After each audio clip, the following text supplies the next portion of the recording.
여호와께서 모세에게 말씀하여 이르시되 누구든지 여호와의 성물에 대하여 부지 중에 범죄하였으면 여호와께 속건제를 드리되 내가 지정한 가치를 따라 성소의 세겔로 몇 세겔 은에 상당한 흠없는 순양을 양떼 중에서 끌어다가 속건제로 드려서 성물에 대한 잘못을 보상하되 그것의 5분의 1을 더하여 제사장에게 줄 것이요 제사장은 그 속건제의 순양으로 그를 위하여 속죄한즉 그가 사함을 받으리라. 만일 누구든지 여호와의 계명 중 하나를 부지 중에 범하여도 허물이라 벌을 당할 것이니 그는 내가 지정한 가치대로 양떼 중 흠없는 순양을 속건제물로 제사장에게로 가져갈 것이요 제사장은 그가 부지 중에 범죄한 허물을 위하여 속죄한즉 그가 사함을 받으리라. 이는 속건제니 그가 여호와 앞에 참으로 잘못을 저질렀음이니라. 여호와께서 모세에게 말씀하여 이르시되 누구든지 여호와께 신실하지 못하여 범죄하되 곧 이웃이 맡긴 물건이나 전당물을 속이거나 도둑질하거나 착취하고도 사실을 부인하거나 남의 잃은 물건을 줍고도 사실을 부인하여 거짓 맹세하는 등 사람이 이 모든 일 중에 하나라도 행하여 범죄하면 이는 죄를 범하였고 죄가 있는 자니 그 훔친 것이나 착취한 것이나 맡은 것이나 잃은 물건을 주운 것이나 그 거짓 맹세한 모든 물건을 돌려보내되 곧 그 본래 물건의 5분의 1을 더하여 돌려보낼 것이니 그 죄가 드러나는 날에 그 임자에게 줄 것이요 그는 또 그 속건 제물을 여호와께 가져갈지니 곧 내가 지정한 가치대로 양떼 중 흠없는 순양을 속건 제물을 위하여 제사장에게로 끌고 갈 것이요 제사장은 여호와 앞에서 그를 위하여 속죄한즉 그는 무슨 허물이든지 사함을 받으리라. 제가 아는 목사님 중에서요, 지금 현재 경기도 북부 쪽에, 그러니까 포천 쪽에서 군인을 위해서 목회하시는 분이 계십니다. 정말 시골이에요. 그리고 부대 자체가 크지 않아요. 그 앞에 있는 부대가 크지 않기 때문에 보통 부대가 어느 정도 규모가 돼야 그 안에 교회를 지을 수 있어요. 부대 내에 교회가 있어요. 그런데 부대가 크지 않았을 때는요, 외부의 교회를 부대원들이 다니게 됩니다. 그런데 이 목사님은 부대 밖에, 그러니까 부대가 크지 않는 그곳에 교회를 개척하신 분이십니다. 이분은 신학교를 졸업하신 후에요, 그리고 장교로 입대를 했습니다. 그런데 군생활 중에 제대로 신앙생활을 하지 못해서 큰 죄에 좀 빠졌었습니다. 아주 타락한 생활을 하다가 전역하면서 목회자가 되기를 포기하셨었던 분이세요. 왜냐하면 자기 자신이 너무나 목사라는 귀한 사역을 감당하기에는 너무 큰 죄를 저질렀다라는 죄책감이 마음속에 계속 있었기 때문입니다. 그런데 어느 날 선배 목사님 한 분이 이분께 연락을 했습니다. 그래서 우리 교회 전도사로 와줬으면 참 좋겠다 라고 부탁을 했어요. 일단은 거절을 했습니다. 그런데 왜 전도사로서의 사역을 못하는지에 대해서는 분명히 못 밝혔다는 거예요. 계속해서 주저하다가 그 선배 목사님께서 계속 권면을 하시니까 어쩔 수 없이 나아가서 전도사 사역을 하게 되었답니다. 그런데 계속해서 마음속에 극심한 죄책감이 오는 거예요.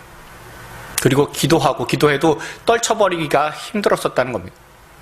그래서 하루는 본인 혼자서 철야를 하면서 하나님 앞에 기도를 드렸답니다. 하나님, 저는 정말 힘듭니다. 저 어떻게 해야 되겠습니까? 하나님 하지 말라고 하시면 제가 깨끗하게 그만두겠습니다. 아니, 죄책감이 너무 심해서 괴롭습니다. 어떻게 해야 될까요? 그렇게 기도를 하나님 앞에 드렸습니다. 정말 다 포기하고 싶었던 그런 심정이었다고 해요. 그런데 그 순간에 하나님께서 이렇게 말씀하시는 것 같더랍니다. 나 없이 지내는 게 얼마나 비참한 줄 알겠니? 나 없이 지내는 게 얼마나 힘든 일인지 이제 알겠니? 이제 깨달았으면 다시 시작해보는 건 어떻겠니? 그런 음성을 하나님께서 주셨다는 겁니다. 그리고 하나님께서 그동안에 자신이 지었었던 모든 죄를 용서해 주셨고 이제는 하나님의 귀한 사역을 잘 감당할 수 있도록 하나님께서 세워주심을 깨닫게 되었다는 겁니다. 그래서 그 즉시 하나님께 기도했대요. 하나님, 이제 다른 소원 하나도 없습니다. 오직 예수님과 내가 함께 한다면 그러면 이제 그걸로 만족하겠습니다. 큰 교회든지 작은 교회든지 어디서든 주님 부르시는 곳에 사역을 감당을 하겠습니다. 라고 기도를 했답니다. 그리고 나서 나중에 작은 동네, 조금 전에도 말씀드린 것처럼 포천에 있는 작은 부대 앞에 작은 교회를 개척해서 열심히 하나님을 섬기고 있는 그런 목사님이 되셨습니다. 나중에 제가 이곳에 내려오기 전에 연락을 했을 때 예수 믿는 사람의 능력이 결국에 거룩에서 나오는 것임을 제가 무엇보다 더 절실히 깨닫게 되었습니다. 라는 이야기를 제가 전해 들었습니다. 저와 여러분의 능력은 어디서 나옵니까? 십자가에서 나옵니다. 우리 주님께서는 십자가의 보혈을 통해서 우리의 죄를 깨끗하게 용서해 주시고 우리를 거룩하게 해 주셨습니다. 우리 안에는 거룩이 원래 없어요. 그런데 우리 안에 없는 거룩이라는 성품을 예수님께서 십자가의 보혈을 통해서 우리에게 허락해 주셨습니다. 그래서 우리가 거룩이라는 성품을 갖게 되면서부터 제일 힘들어진 게 뭡니까? 죄 짓는 게 제일 힘들어졌어요. 그렇죠? 거룩이라는 것은 무엇이냐면요, 내 인격이 고결하고 다른 사람들이 봤을 때 저 사람은 참 사람이 대바라지지 않고 너무 성품이 고결해 좋아라는 그런 뜻이 거룩이 아니라 죄와 싸우도록 하는 것이 거룩입니다. 그런 거룩의 성품을 우리에게 허락해 주셔서 저와 여러분 모두가 오늘도 죄와 싸우도록 해 주십니다. 이 레위기에서 나오는 내용이 뭐냐면요, 그 거룩에 대한 내용임을 우리가 오늘 본문을 통해서도 알 수가 있어요. 오늘 본문의 레위기는요, 그가 부르셨다라는 뜻이에요. 바이크라라고 하는 것이 책 제목입니다. 근데 그분이 불러주셨다, 그분이 부르셨다라는 뜻을 갖고 있습니다. 주님께서 불러주셨어요. 그런데 우리는 원래 죄인이잖아요. 그럼 어떻게 됩니까? 그냥 못 나간다는 거예요. 그렇죠? 주님께서 불러주셨으니까 우리가 나아갈 수 있는 자격이 되었는데 나아갈 때 어떻게 나아가느냐? 그러면 그 나아가는 방식이 있어야 되잖아요. 그러니까 그 방식에 관련된 책이 레위기다라고 생각하시면 돼요. 다시 말씀드릴게요. 주님께서 우리를 불러주셨어요. 그런데 우리는 죄인이었기 때문에, 그리고 지금도 죄의 쓴뿌리가 남아있어서 주님 앞에 나아가는 것이 쉽지 않아요. 방식이 있어야 된다는 거예요. 주님께서 불러주셨을 때 주님께 나아가는 방식에 대해서 기록하고 있는 책이 뭐예요? 그게 바로 레위기입니다. 그런데요, 주님께서 불러주셨다는 것은 우리가 알고도 이 책을 읽기가 굉장히 힘들어요. 왜냐하면 예수님께서 이루신 이후의 내용들이기 때문에, 그리고 예수님께서 이루신 이후의 내용들과 우리가 생각하는 그 이전의 내용들과 조금 방식이 다르기 때문에 그래서 읽기가 사실 쉽지는 않습니다. 그래서요, 지금 실정하고는 잘 안 맞는 것 같다라고 생각하는 사람들도 사실은 레위기에서 읽으면서 많이 느끼게 돼요. 특히 우리가 잘 아는 히브리서 10장 1절 말씀이 있습니다. 우리가 공동번역으로 한번 읽어보도록 할게요. 읽겠습니다. 율법은 장차 나타날 좋은 것들의 그림자일 뿐이고 실체가 아니기 때문에 해마다 계속해서 같은 희생 제물을 드려도 그것을 가지고 하나님 앞에 나아가는 사람들을 완전하게 할 수는 없습니다. 아멘. 자, 하나님 앞에 나아가도록 하는 책이 뭐예요? 레위기예요. 그런데 이게 율법이에요. 그런데 이 율법은요, 그림자래요. 그림자면 실체가 있잖아요. 자, 실체는 예수님이세요. 자, 예수님께서 실체로 오셨으니까 이제 뭐는 없어도 돼요? 그림자는 없어도 된다는 거예요. 그렇지 않습니까? 예수님께서 이 땅에 오셔서요, 실체로 오셔서, 그림자가 아니신 실체가 오셔서 십자가를 통해서 다 모든 것을 이루어내셨기 때문에, 그래서 이 율법 가지고는 하나님을 기쁘게 해드릴 수는 없습니다. 그런데 우리가 생각해야 되는 것이 있다면 예수님께서 실제로 오시기는 했어도 그 전에 예수님께서 오시기 전까지 하나님께 나아가는 그 방식이나 예법들은 다 폐지가 되었다 할지라도 그 정신은 남아 있어야 되는 거잖아요. 그렇지 않습니까? 그러니 레위기를 통해서 우리가 봐야 되는 것은요, 하나님께서 왜 이런 말씀을 하시는지, 하나님께서 이 말씀 통해서 우리에게 바라시는 것이 무엇인지를 우리가 잘 알 수 있어야 된다는 겁니다. 우리가 오늘 본문을 통해서 알게 되는 건요, 제사가 하나 있는데 무슨 제사입니까? 속건제예요. 레위기는요 1장부터 16장까지가 있는데 이 1장부터 16장까지의 내용은 뭐냐 하면요, 제사, 예배를 통해서 하나님 앞에 나가는 방식이에요. 그리고 그 이후에 17장부터 27장까지는요 생활을 통해서 하나님께 나가는 거예요. 아까도 말씀드린 것처럼 레위기는 하나님께서 불러주셨어요. 근데 나가는 방식이 있어요. 그런데 전반부인 1장부터 16장까지는 제사를 통해서 하나님께 나가요. 근데 제사만 가지고는 안 돼요. 생활에서 내가 거룩하게 됨으로 하나님께 나가는 방식이 17장부터 27장 후반부의 내용이다라고 여러분도 생각하시면 돼요. 그런데 하나님께 나아가는 것이 제사라면요, 제사도 방식이 있어야 되잖아요. 그래서 우리가 앞에 나오는 것이 5대 제사라고 나와요. 5대 제사는요, 모든 것을 다 불태워서 드리는 번제가 있고요, 또한 피가 없는 제사인 소제가 있습니다. 그리고 하나님과 멀어졌잖아요. 그 멀어진 하나님께 가까이 나가기 위한, 하나님과 화목하기 위한 화목제가 있습니다. 그리고 내가 죄를 지었어요. 죄를 지어서 하나님께 범죄했기 때문에 하나님께 드리는 속죄제가 있습니다. 그리고 오늘 본문에 나오는 속건제라는 것이 있습니다. 이렇게 5개의 제사를 5대 제사라고 합니다. 그런데 대략은요, 그 의미나 이런 내용들을 이렇게 살짝 보면은 대충은 알 수 있을 게 많아요. 그런데 속건제 하면은 머릿속에 금방 다가오질 않습니다. 그럼 속건제 언제 드립니까? 우리가 오늘 본문 15절을 우리가 다시 한번 읽어보시길 바랍니다. 읽습니다. 누구든지 여호와의 성물에 대하여 부지 중에 범죄하였으면 여호와께 속건제를 드리되 내가 지정한 가치를 따라 성소의 세겔로 몇 세겔 은에 상당한 흠 없는 수량을 양떼 중에서 끌어다가 속건제로 드려서 아멘. 우리가 읽은 대로요, 성물에 대해서 부지 중에 범죄했을 때 속건제를 드립니다. 성물이 뭐죠? 성물이 무엇입니까? 우리가 성물이라고 하면요, 항상 무슨 생각을 갖고 있냐면요, 성전에서 쓰는 기물들 이라고 생각할 때가 많이 있습니다. 가령 이런 거죠. 양을 잡기 위해서 쓰는 칼이 있을 거고요, 또한 그 피를 담는 그릇도 있을 겁니다. 그리고 지성소 안에 연기로 채우는 금향로도 있을 거고요, 그리고 그 지성소 안에 있는 여러 가지 진설병상, 금촛대, 분향단, 언약궤, 그리고 지성소 혹은 성소 밖에 있는 번제단이나 물두멍 같은 것들도 다 성물일 겁니다. 그런데 잘 보십시오. 이 성물들은 일반 사람이 접촉을 하지 않아요. 그렇지 않습니까?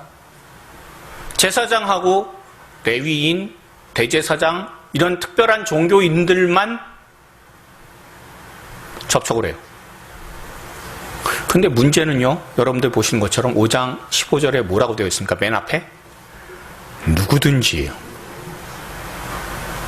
누구든지.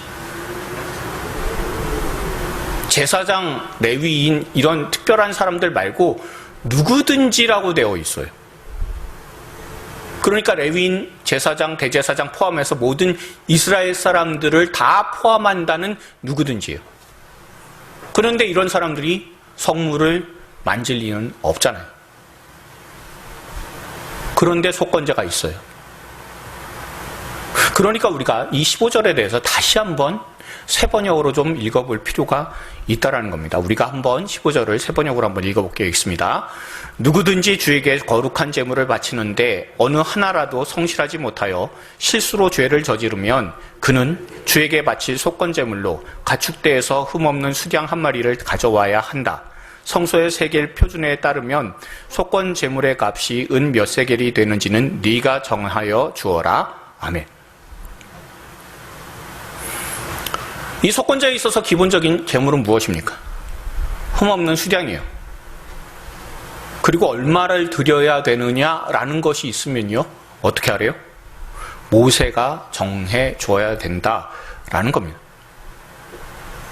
그리고 속죄제의 경우는 어떻게 되어 있냐면요, 우선 민족 전체나 아니면 제사장이 제물로 바칠 때 커다란 숫송아지 한 마리가 필요해요. 족장의 경우는요, 수렴소 한 마리가 필요합니다. 평민은 암염소가 필요하고요. 형편이 너무 안 좋아서 하나님께 드릴 제물이 없다라고 한다면 비둘기 한 쌍으로도 가능해요. 그런데 그 비둘기 살만한 여력도 안 돼요. 그러면 어떻게 해요? 에바 10분의 1, 그러니까 한 2리터 정도 되는 가루, 고운 가루로 하나님 앞에 드릴 수가 있는 것이 속죄제예요. 레위기 4장에 명확하게 나와 있어요. 다시 말하면요, 누구는 어떻게 드려야 된다, 누구는 분명하게 이렇게 드려야 된다라는 것이 정해져 있어요. 그런데 속건제는 어떻습니까? 봐서 잘 정해서 주어라 라는 겁니다. 이렇게 해야 되는 이유가 무엇입니까?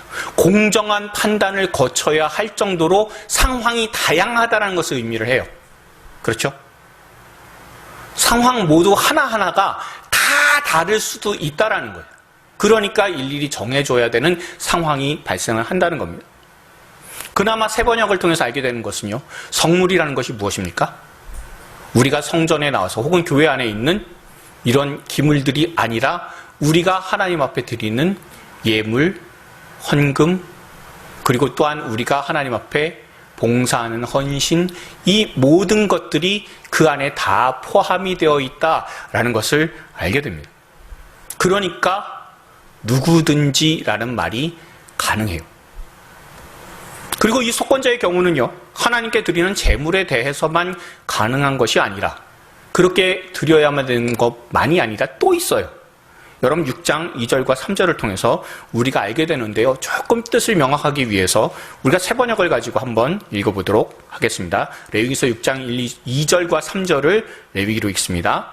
누구든지 나 주에게 성실하지 못하여 죄를 지으면 곧 이웃이 맡긴 물건이나 담보물을 속이거나 도둑질하거나 이웃의 것을 강제로 빼앗거나 남이 잃어버린 물건을 죽보도 감추거나 거짓 증언을 하거나 사람이 하면 죄가 되는 일들 가운데서 어느 하나라도 하면 아멘. 조금 전까지는 속건제는 어디에 속해 있었어요? 하나님과의 관계에서만 그게 벌어지는 일이라고 생각했습니다만 그게 아닌 거죠. 사람과의 관계에서도 얼마든지 잘못을 저지를 수가 있는데 그에 대해서 하나님께서는 그때에도 반드시 제사를 드려야 된다라고 말씀하시는 겁니다. 그런데 중요한 건 뭐예요? 아까도 봤던 것처럼 나 주에게, 하나님께 성실하지 못하여 라고 되어 있습니다. 그렇죠? 하나님께 성실하지 못한 것, 그리고 사람들한테 성실하지 못한 것도 곧 하나님 앞에 성실하지 못한 것이다 라는 거예요. 그리고 이에 대해서 배상은 어떻게 해요? 5절에 나온 대로 20% 더, 5분의 1을 더해서 주어야 된다라고 그렇게 기록을 하고 있습니다. 자, 속건제 어떻습니까? 우리에게 굉장히 생소해요. 그런데 이 속건제에서 속건제라는 말은요, 히브리어로 야샴이라고 하는 단어를 씁니다. 이거는 침해, 위반이라는 단어이기도 한데요. 그런데 여기에 어떤 뜻이 들어가 있냐면 배상이라는 뜻이에요. 다시 말하면 속건제는 언제예요? 배상을 할 때에 하나님 앞에 예배도 제사도 드려야 된다라는 의미를 갖고 있습니다. 내가 다른 사람에게 잘못을 했어요. 그러면 20% 더해서 줘야 된다는 거예요. 그러니 우리가 배상할 수 있는 죄를 다룰 때 속건제를 드린다라는 것을 알 수가 있습니다. 그런데요, 우리가 이 6장 2절 3절을 통해서 알게 되는 것은요, 잘 보시면 여러분 당연하다라고 생각합니까? 아니면 좀 억울한 측면이 있다라고 생각합니까? 만약에 제가요, 길 가다가 지갑을 주었어요. 지갑을 주었는데 거기 10만 원이 들어가 있어요. 그래서 10만 원을 살짝 뺐어요. 그랬는데 사람한테 돌려줄 때 그때 마음에 찔림이 왔어요. 그러면 10만 원에다가 뭐 해요? 2만 원을 더 보태서 돌려줘요. 그게 성경의 규례예요. 본래 세상에서는 어떻게 하면 돼요? 10만 원 그대로 넣어서 주면 그 주어서 돌려준 사람에게 받은 사람이 어떻게 해요? 감사하다고 거기에 해당하는 거의 한 20%라고 해요. 그 정도를 돌려줘야 될 의무가 사실은 있어요. 그렇죠? 근데 돌려주는 사람이 뭘 해야 돼요? 혹시라도 잠깐 탐을 내서 살짝 뺐다가 양심에 찔려서 넣었다 그래서 돌려준다면 거기에 뭐예요? 내가 2만 원 더 얹어서 줘야 되는 거예요. 이걸로 끝나냐가 아니에요. 여러분, 속건제의 규례는 만만치 않습니다. 여기에 대해서 뭘 해야 돼요? 우리가 6절을 다시 한번 읽어볼까요? 6절에 또 내용이 나와 있습니다. 읽습니다. 그는 또 그 속건제물을 여호와께 가져갈지니 곧 내가 지정한 가치대로 양떼 중 흠없는 수량을 속건제물을 위하여 제사장에게로 끌고 갈 것이요. 아멘. 갚을 것에다가 20% 더해서 갚아서 그 사람에게 배상해 줬어요. 그런데 또 뭐 해야 돼요? 양 한 마리 들고 내가 죄를 지었습니다 라고 가서 하나님 앞에 제사 드려야 된다는 거예요. 그리고 그 내용의 경중을 따져서 그래서 그 가치만큼 또 제물을 더 드릴 수도 있다라는 것이 오늘 본문에 나오는 내용입니다. 제가 전에도 말씀을 드렸지만요, 구약의 제사가 지금 현재도 교회에서 일어나고 있다면 저와 여러분 다 어떻게 될까요? 다 가산을 탕진하게 돼요. 그렇지 않습니까? 여기에 여러분들 나온 것처럼 속건제 하나만 해도 이래요. 근데 우리가 일주일에 한 번씩 죄를 짓는다라고 했을 때 여러분들, 제가 전에도 말씀드린 것처럼 사람이 일주일에 한 번밖에 죄를 안 지으면 그 사람 어떤 사람입니까? 네, 거룩한 사람이에요. 좋은 사람이에요. 근데 4인 가족 기준으로 그렇게 제사를 드린다라고 했을 때 자녀들 또한 배우자까지 합쳐가지고 여러분 생각해 보십시오. 그럼 속죄제를 항상 드려야 되죠. 매주 속죄제를 드릴 때 여기에 기준이 뭐예요?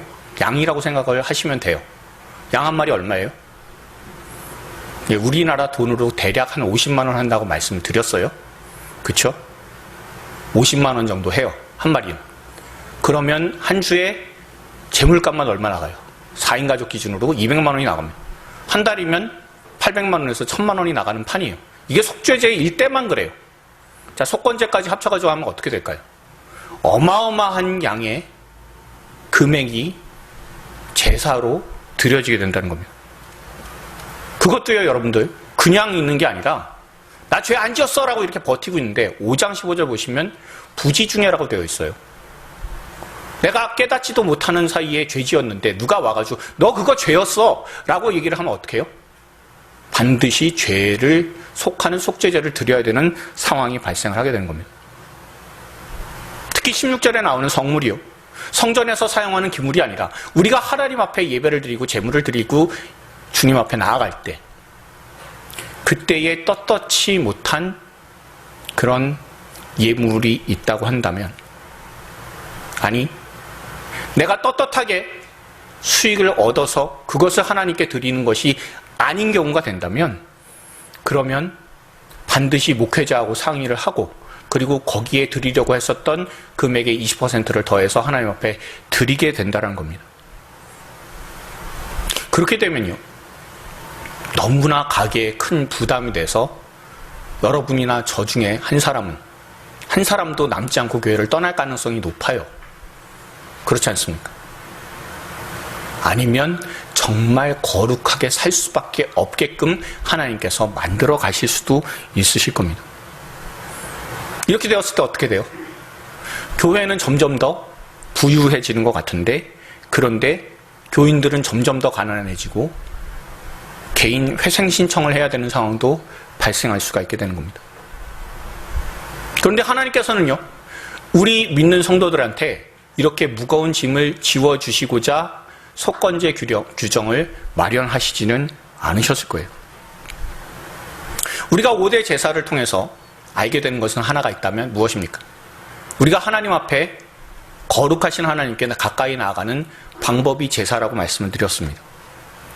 그런데 이 속건제를 묵상해 보면요, 레위기에 기록된 제사법이 종교적 의미에서의 내용을 넘어서요, 우리의 생활과 연관이 있다는 것을 우리가 알게 되는 겁니다. 다시 말하면 주일날 예배를 드리는 것, 그거 하나로서 예배가 끝나는 것이 아니라 우리의 생활을 통해서 예배를 하나님 앞에 드릴 수 있어야 된다는 겁니다. 다시 말하면 속건제를 비롯한 모든 제사의 규례는 하나님께서 우리가 하나님의 백성답게 살아가도록 주님께서 우리에게 알려주셨다는 것을 우리가 생각을 해볼 수가 있습니다. 그러니까 우리가 주님 앞에서 살아가는 동안에 우리가 생활 속에서도 거룩하신 하나님을 따라 거룩하게 살 수 있도록 주님께서 우리에게 규정을 마련하셨다는 것이 바로 이 레위기 제사에 대한 내용입니다. 그러면 우리가 일상생활에서 할 수 있는 거룩이란 무엇이 있을까요? 우리가 잘 아는 넬슨 만델라라고 하는 분이 있습니다. 이미 고인이 되셨고요. 남아프리카 공화국에서 인종차별 정책에 대해서 반대하셨던 그런 분이십니다. 그러다가 종신형을 살고 그리고 27년간 복역을 하셨습니다. 그러다가 석방이 되고 남아공의 대통령도 되고 노벨 평화상도 수상을 한 분입니다. 근데 이분이 남아공 첫 흑인 대통령으로 선출이 되고 취임식을 했을 때 그때에 초청한 사람들이 있어요. 자신을 가두고 자신을 괴롭혔었던 감옥에 있었던 교도관들입니다. 그 교도관들을 다 초청을 했다고 해요. 나중에요, 미국 대통령이었던 그 당시에 빌 클린턴 대통령이 만델라에게 이렇게 물어봤답니다. 어떻게 그렇게 할 수 있었습니까? 그 사람들이 정말 밉지 않았습니까? 그러자 만델라가 이렇게 대답을 했답니다. 정말 미워했습니다. 그런데 제가 채석장에서 노동을 하고 있었던 그런 순간에 바위를 깨다가 문득 그 사람들이 내 정신과 내 마음을 빼앗아 가는 것 외에 모든 걸 다 빼앗아 갔다라는 것을 깨달았습니다.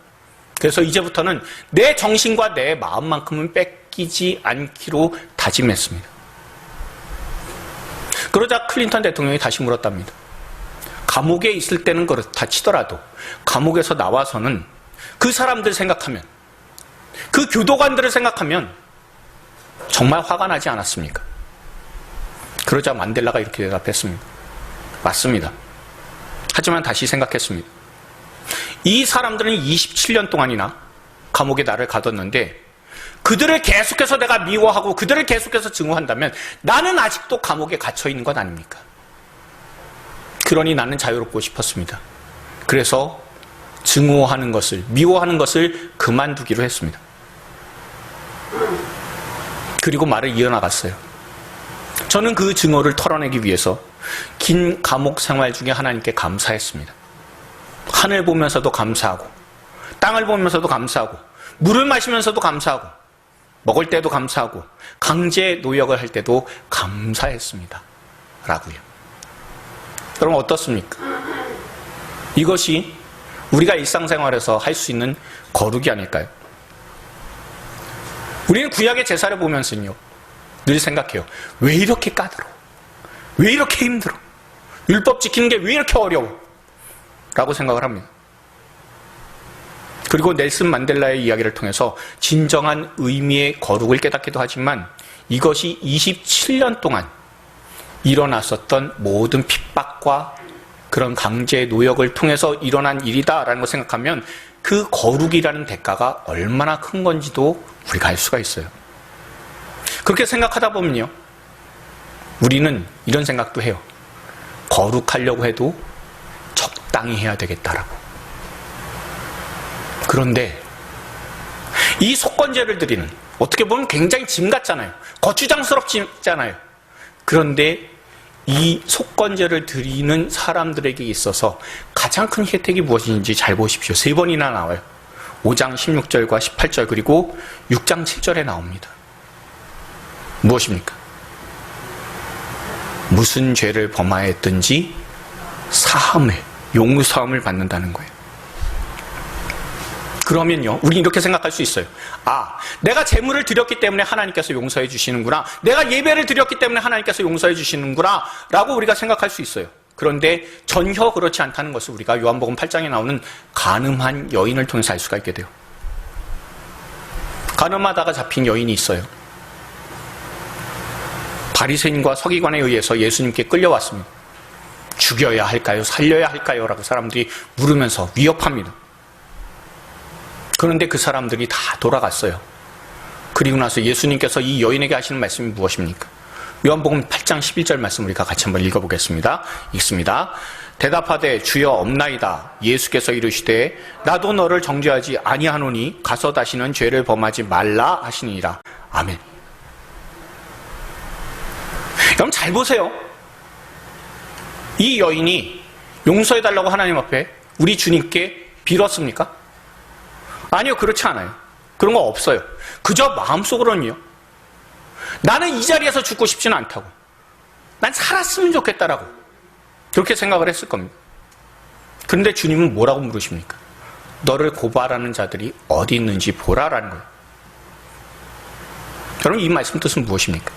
죄로 인해서 고개 땅에 처박고 있지 말고 고개를 들어서 주변도 좀 보고, 그리고 너를 용서해 주는 그 권능이 있는 나 예수를 바라보라 라고 주님께서 하시는 말씀 아닙니까? 그리고 이 주님께서 하시는 말씀이 무엇입니까? 가장 듣고 싶어하는 소리가 무엇입니까? 나도 너를 정죄하지 않는다라고 말씀하세요. 다시 말하면 네 죄로 인해서 너 지금 죽지 않아도 돼 라고 말씀하시는 겁니다. 이 여인이 얼마나 듣고 싶은 얘기입니까? 그런데 주님께서는요, 나도 너를 정죄하지 않는다라고 하시는 말씀과 더불어서 무슨 말씀하세요? 가서 다시는 죄를 범하지 말라라고 말씀하세요. 명령일까요? 아니에요. 우리 주님의 간절한 마음일 겁니다. 네가 나를 만났으니까 이제 죄 더 이상 짓지 않아도 된다고. 지금까지 죄를 지어야만 살아갈 수 있다라고 많은 사람들이 속이고, 또한 사단마귀가 속이고 세상이 너를 속였지만 그 속임수에 이제 더 이상 넘어가지 않아도 된다라고. 너는 얼마든지 죄 안 짓고 살 수 있는 거룩한 사람이라고 우리 주님께서 말씀하신 것 아닙니까? 실제로 예수님께서는 이 여인을 용서하심과 동시에 우리를 위해서도 십자가에 달려서 그 보혈을 흘려주심으로 말미암아 우리에게 거룩이라는 선물을 해주셨고요, 또한 그 거룩함의 선물을 받은 우리는 어떻습니까? 죄가 무엇인지 알고 죄를 더 이상 짓지 않고도 살아갈 수 있는 게 나구나라는 것을 깨달아서, 그래서 우리 주님과 동행하는 귀한 삶을 살 수 있도록 주님께서 은혜를 베풀어 주셨음을 우리가 알게 됩니다. 이것이 바로 거룩의 능력이에요. 그리고 이 거룩의 능력을 통해서 우리에게 하나님께서 큰 자격을 하나 주셨는데 그게 뭐냐 하면 베드로전서 2장 4절과 5절 말씀입니다. 우리가 같이 한번 읽어보도록 하겠습니다. 읽습니다. 사람에게는 버림바가 되었으나 하나님께는 택하심을 입은 보배로운 산돌이신 예수께 나아가 너희도 산돌같이 신령한 집으로 세워지고 예수 그리스도로 말미암아 하나님이 기쁘게 받으실 신령한 제사를 드릴 거룩한 제사장이 될지니라. 아멘. 우리가 이제 예수님으로 인해서 뭐가 됐어요? 거룩한 제사장이 됐어요. 신령한 집이 됐어요. 성령께서 우리에게 거하시는 신령한 집이자, 그리고 하나님 앞에 예배 드릴 수 있는 거룩한 제사장이 우리가 되었다라는 겁니다. 그렇게 거룩한 제사장이 되었으니까 우리가 할 수 있는 것이 무엇입니까? 로마서 12장 1절 말씀입니다. 읽습니다. 그러므로 형제들아, 내가 하나님의 모든 자비하심으로 너희를 권하노니 너희 몸을 하나님 기뻐하시는 거룩한 산 제물로 드리라. 이는 너희가 드릴 영적 예배니라. 아멘. 그러니까 우리가 거룩한 제사장으로서 뭘 해요?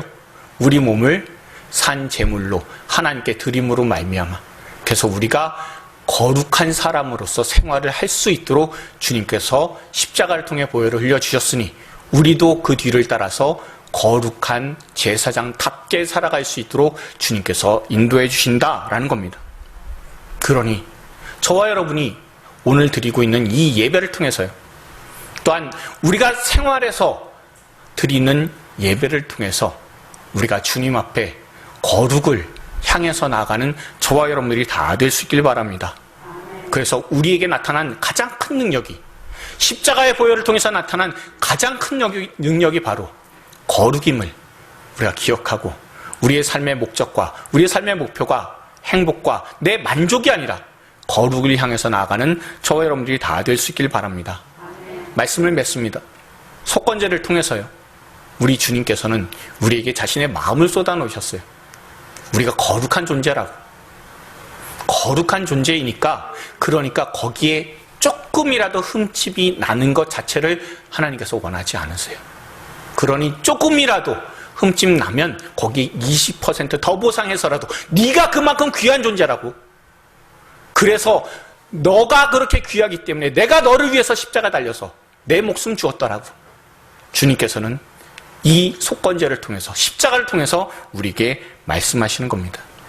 그러니 우리 모두가 주님의 선하신 은혜대로, 십자가의 은혜대로 그 거룩하신 주님과 함께 동행하며 오늘 하루도, 또한 이번 한 주간도 거룩함을 위해서 살아가겠노라고. 또한 거룩이 바로 우리가 고결해지고 성품이 고상해지고 그런 것이 아니라 죄와 싸우는 것이라고 했으니 우리에게 시시각각 다가오는 죄의 유혹들도 우리가 이겨낼 수 있고 승리할 수 있는 저와 여러분들이 다 될 수 있기를 주님의 이름으로 축원드립니다. 우리 주변에 계신 분들한테 이렇게 권면해 주셨으면 좋겠습니다. 우리는 주님께서 목숨으로 우리를 거룩해 주신 사람들입니다.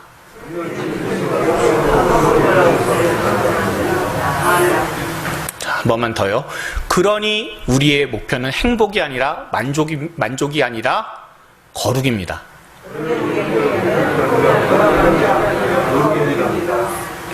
네, 저와 여러분 모두가 거룩을 위해서 살아가는, 거룩이 우리의 삶의 목표가 되는 저와 여러분들이 다 될 수 있기를 주님의 이름으로 축원드립니다.